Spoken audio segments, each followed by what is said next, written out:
She closed the curtains and whispered, "Now no one can see us." In that instant, the world outside vanished, leaving only the charged air between them. He couldn't look away. Her presence was magnetic, impossible to ignore. Every glance, every brush of a hand, carried the weight of unspoken desire. Forbidden, risky, and raw, their connection defied reason. The age gap, the fear of judgment, the longing they'd both tried to ignore, none of it mattered here. What happens when desire and hesitation collide? Stay with us as we follow a slow-burning romance that is intoxicating, messy, and utterly real. I never knew a single room could feel so alive until she closed the curtains and said, "Now no one can see us." She stood there, mid-40s, graceful as if she'd been carved from patience and quiet power, yet her eyes held a flicker of something fragile, almost hesitant. I watched her fingers linger on the edge of the curtain, brushing the fabric as though it were a boundary she didn't want to cross but couldn't resist. "Don't pretend you don't want me here," she said, voice low, deliberate, teasing in a way that made the air itself thicken. I let my gaze drift down to her hand, the soft curve of her wrist, and I realized I was holding my own breath. "I stopped pretending a long time ago," I said, my words barely above a whisper, though the tension in my chest made them feel like a shout. The room smelled faintly of coffee and her perfume, something woody, warm, familiar, like a memory I didn't yet have the right name for. She stepped closer, and I noticed how the space between us seemed to hum, charged by something neither of us said. My hand itched to brush hers, to see if the brush would be returned, but I held back, letting the silence stretch. Her eyes didn't leave mine. There was a softness there, a subtle vulnerability behind her confidence, a question I wanted to answer but wasn't sure I could. I could feel the warmth of her body even before she was closer, a presence that seemed to press gently against my skin without a touch. Every subtle movement she made, the tilt of her head, the faint rise of her shoulder, was a conversation in itself. I shifted, and our knees brushed. A small contact, electric enough to make me aware of every nerve in my body. She smiled, just a flicker of a smile, not enough to be coy, just enough to tell me she noticed. And I noticed how she noticed. I wanted to say something witty, something confident, but instead I just swallowed, letting the sound of my own pulse fill the quiet. She closed the distance, not fast, not urgent, just with a quiet inevitability, until her hand hovered over mine on the armrest. Our fingers brushed briefly, a spark that neither of us tried to ignore. "You're staring again," she murmured, voice softer now, intimate, like she was letting me in, though I wasn't sure how far I could go. "I can't help it," I admitted, my throat tight, and for a heartbeat the world outside the curtains ceased to exist. The faint hum of the city was distant, irrelevant. Here, in this dim light, she was everything and nothing at once. She leaned slightly, not touching, not yet, but the nearness was enough to make my skin prickle. "You know," she whispered, almost to herself, "there are things people only see in silence." And then, a sudden knock at the door, sharp and unexpected, slicing through the tension like ice. Her head jerked toward it, and for a moment her mask of composure cracked. My chest tightened. I wanted to reach for her, to pull her back into the bubble we'd created, but the interruption left us frozen. Her eyes met mine again, wide, questioning, and I felt that same magnetic pull, the unspoken understanding that nothing would ever be simple from here. The knock repeated, louder this time, but she didn't move. Instead, she let out a breath I couldn't see, a small, tense exhale, and whispered, almost daring me, "Now what?" And in that suspended second, I realized, nothing in my life had prepared me for this, and yet I couldn't imagine stepping back. She didn't answer the knock. Instead, she leaned against the windowsill, letting the dim light fall across her face in a way that made the lines of her life visible, soft traces of laughter, of worry, of decisions she couldn't undo. I watched her quietly, trying not to betray how intensely I wanted to reach for her, to trace those lines with my fingers. "I shouldn't be here," she said finally, almost to herself, eyes not meeting mine. Her voice carried the weight of years, of choices she hadn't shared with anyone. "People, they talk. They notice things they shouldn't." I knew she meant the age difference, the curiosity, the judgment she carried like an invisible coat. I shifted closer, careful not to close the space too quickly, but enough to feel her warmth radiate toward me. Let them talk, I said softly. I stopped caring a long time ago. Her eyes flicked up at me then, a fleeting vulnerability that made my chest tighten. I remembered the stories she dropped in passing, a marriage that ended quietly, friends who drifted away, moments of silence she'd filled with work and routine to avoid the hollow ache of loneliness. And yet here she was, standing inches from me, letting herself risk something new, something unpredictable. She moved slightly, almost brushing my shoulder, then pulling back just enough to make the contact electric. I swallowed, aware of the way my pulse quickened. Her breath, when she spoke, brushed my cheek in the smallest, most intimate of ways, and I felt a shiver run through me. I don't usually. She started, then stopped, shaking her head with a small, self-conscious laugh. I don't usually let things get this close. I wanted to tell her she didn't have to pretend, that the way she lingered near me was enough to dissolve any pretense. But I stayed silent, letting her set the pace, letting the tension build. The room hummed with quiet possibility, charged with the tiny, deliberate gestures we both knew carried more meaning than words could ever capture. You notice everything, don't you? She said, a teasing lilt that made her vulnerability feel almost mischievous. Her fingers brushed the back of my hand, lingering too long, and I caught myself holding back the urge to entwine our fingers. Even things I try to hide. I can't help it, I admitted, and it wasn't a lie. Every shift of her weight, every hesitation in her voice, every tiny motion was a map I wanted to read, memorize, follow. She smiled, small, hesitant, and the tension broke just enough to let something intimate slip through. Her hand hovered near mine again, and this time I didn't pull away. Our fingers brushed softly, a whisper of touch that spoke louder than anything we could say. For a moment, the world outside ceased to exist. The knock at the door was forgotten, the hum of the city dissolved. All that remained was the quiet electricity between us, and the unspoken understanding that we had crossed some invisible line. Her gaze lingered on mine, and in it, I saw both caution and invitation. A breath. A pause. And I realized I was already falling, despite every reason I told myself not to. We end here on the tension of their first true, intimate contact, fingers brushing, a moment charged with desire and hesitation. The knock at the door had been soft, but enough to make both of us flinch. She glanced toward it, eyes narrowing just slightly, then turned back to me. I noticed the way her shoulders tensed and relaxed again, a subtle rhythm I wanted to memorize. You should go, she murmured, though her voice lacked conviction. I can't, I said, my hand brushing hers once more. This time, I didn't pull back. The contact lingered, heavier than before, and I could feel the weight of everything unspoken between us pressing into the space we shared. A sudden vibration from her phone on the table made her start. She glanced down, lips parting slightly, hesitation flickering across her face. I caught the shadow of guilt there, an intrusion from the outside world, a reminder that this closeness was forbidden, precarious. She silenced it, setting it face down, and our eyes met again. The air between us tightened. I leaned a fraction closer, noticing the soft rise of her collarbone, the warm curve of her neck just beneath her hair. She didn't move away, but she didn't close the space either. Instead, her breath seemed to hitch subtly when I shifted closer, a tiny tremor I wanted to trace. I shouldn't, she whispered, a fragment of a sentence suspended between us. I know, I said, letting the words hang.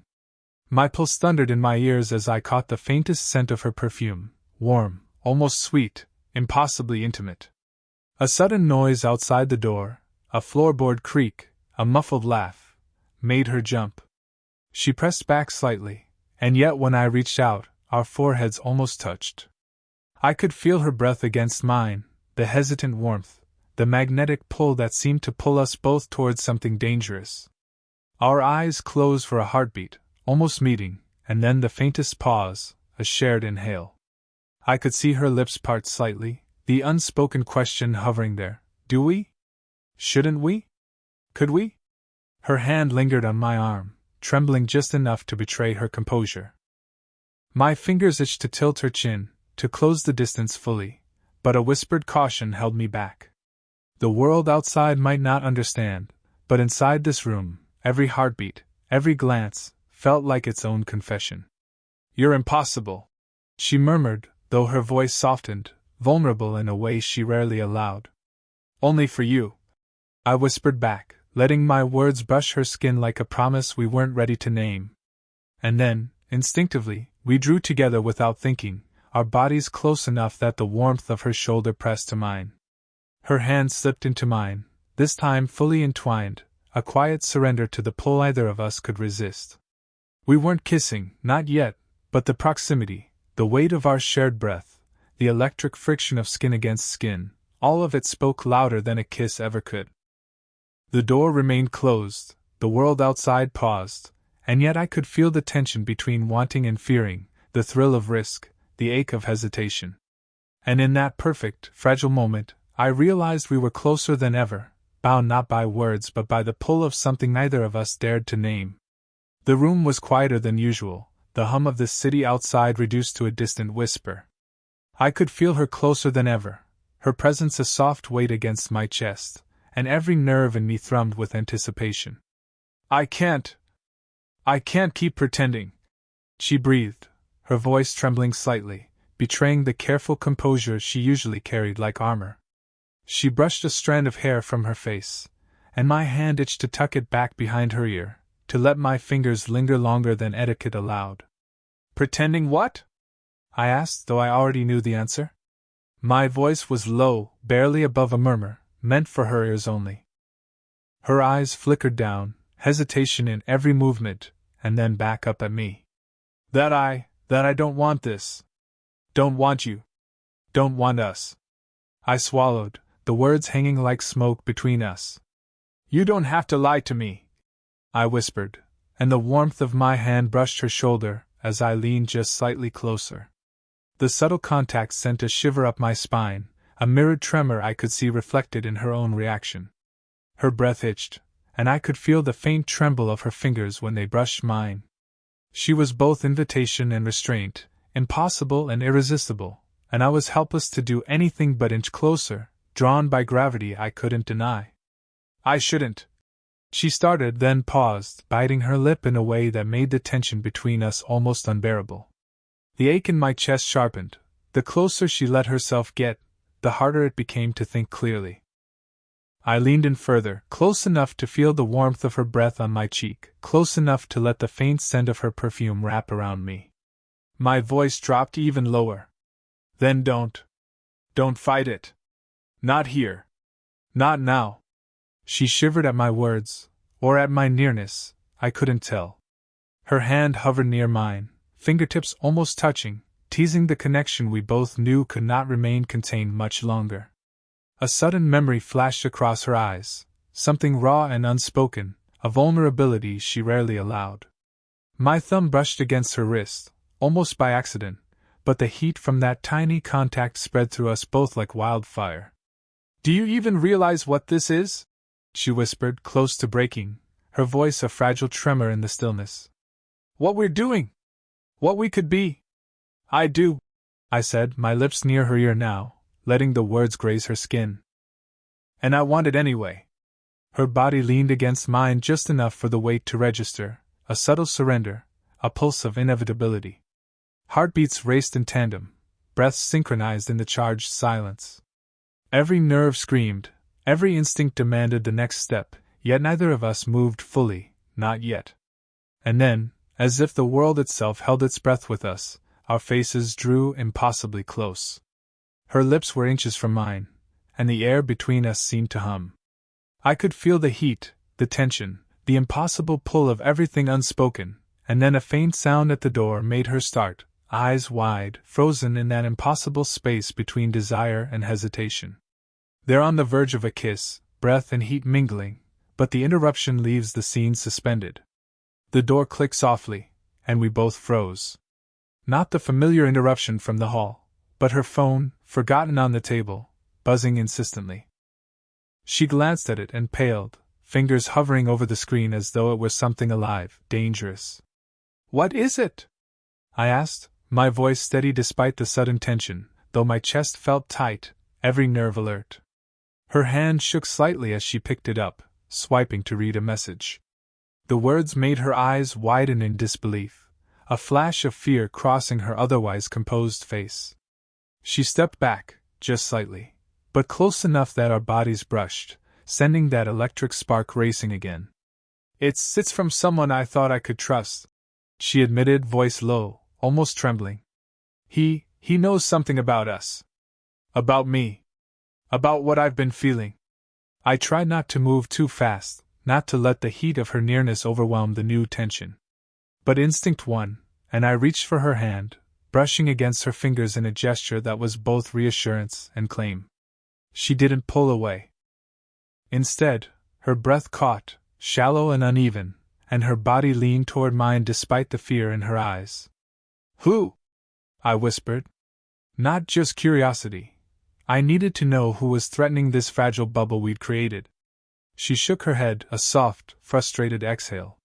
"It doesn't matter. What matters is... I didn't think I'd want this. Want you. And now..." Her hand slid along the back of the chair, tracing the edge, almost like she was grounding herself, and then, without planning it, she turned to face me fully. Her lips parted, eyes searching mine. You can't imagine what it's like to feel this way after everything," she said, voice breaking just enough to make me ache. "I didn't want to feel this again. Not after everything I lost." I stepped closer, heart hammering, and her body responded before her mind did. Our shoulders brushed, subtle but electric. I felt her breath on my neck, her hair sliding over my cheek, and I wanted nothing more than to close that final distance. "You don't have to be afraid," I murmured. My hand hovered near hers, trembling slightly, unsure if she would let me reach all the way this time. "Not with me. Not here." Her eyes searched mine, and I saw the conflict, desire battling fear, longing battling restraint. She let out a shaky laugh, one that was both exasperation and invitation. "You make it impossible to be rational."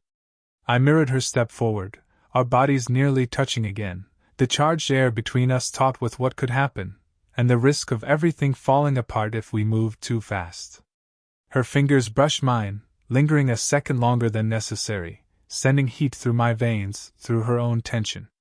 The phone buzzed again, but she ignored it this time. A decision had been made silently, in the tilt of her head, the shift of her weight, the way her eyes held mine with both fear and surrender. And in that perfect, fragile moment, I realized, nothing outside could stop this, not the world, not the judgment, not the warnings. We were inches apart, and the room held its breath with us. Everything was on the edge, everything was possible, and the next move would change everything. We stood there, suspended between what we wanted and what we feared.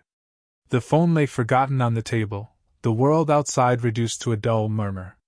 Her eyes were wide, luminous in the dim light, searching mine as if trying to read every thought I hadn't yet dared to speak. "I shouldn't," she whispered, the words trembling on her lips. Her hand hovered near mine, fingers just inches away, the tiniest gap heavy with everything we hadn't allowed ourselves before. "I know," I murmured back, my voice low, barely audible. "But I can't step back. Not now. Not from you." Her breath hitched, and I could feel the heat of her presence pressing against me. The soft curve of her shoulder brushed mine, the faint scent of her perfume wrapped around me like a memory I'd never forget. She leaned slightly, almost imperceptibly, and my chest tightened, every nerve awake to the pull between us. "I'm scared," she admitted, a quiver in her voice, a crack in the armor she always wore. "Scared that I'll lose myself, or you." "Then hold on," I whispered, letting my hand move, brushing hers, lingering on her fingers. The contact was electric, intimate, grounding. She didn't pull away. Instead, her fingers twined with mine, subtle but irrevocable. Our faces drew closer, and the room seemed to shrink until nothing existed beyond the heat of our shared space. I felt the tremble of her body, the slight catch in her breath as our foreheads nearly touched. Words had become useless. Everything worth saying was in the warmth of her hand, the tilt of her head, the suspended heartbeat between us. "I've never," she began, voice catching, "felt anything like this before." "Neither have I said, my lips brushing her hair near her ear. My whisper was a confession, a surrender, a promise all at once.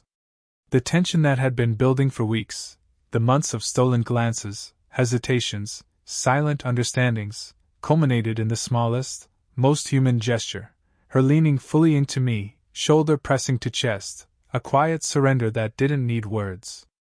My hand cupped her cheek, thumb tracing the line of her jaw, and the world outside the room blurred to nothing. No one could see us. No one could touch the fragile, messy humanity of this moment. Our fears, our desires, the impossibility of it all, they didn't matter here. We only mattered to each other. "I'm here," I whispered, and she closed her eyes briefly, the faintest exhale of relief slipping past her lips. "All of me." Her hand tightened on mine, and I felt her pulse in the tip of my fingers, strong, alive, utterly real. In that instant, all hesitation dissolved. We weren't perfect. We weren't certain of the world outside.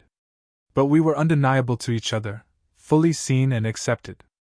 We remained that way, inches apart, breathing in the same rhythm, the room holding its breath with us. Every doubt, every fear, every societal boundary faded into the background, leaving only clarity. We were here, together, choosing this, despite everything.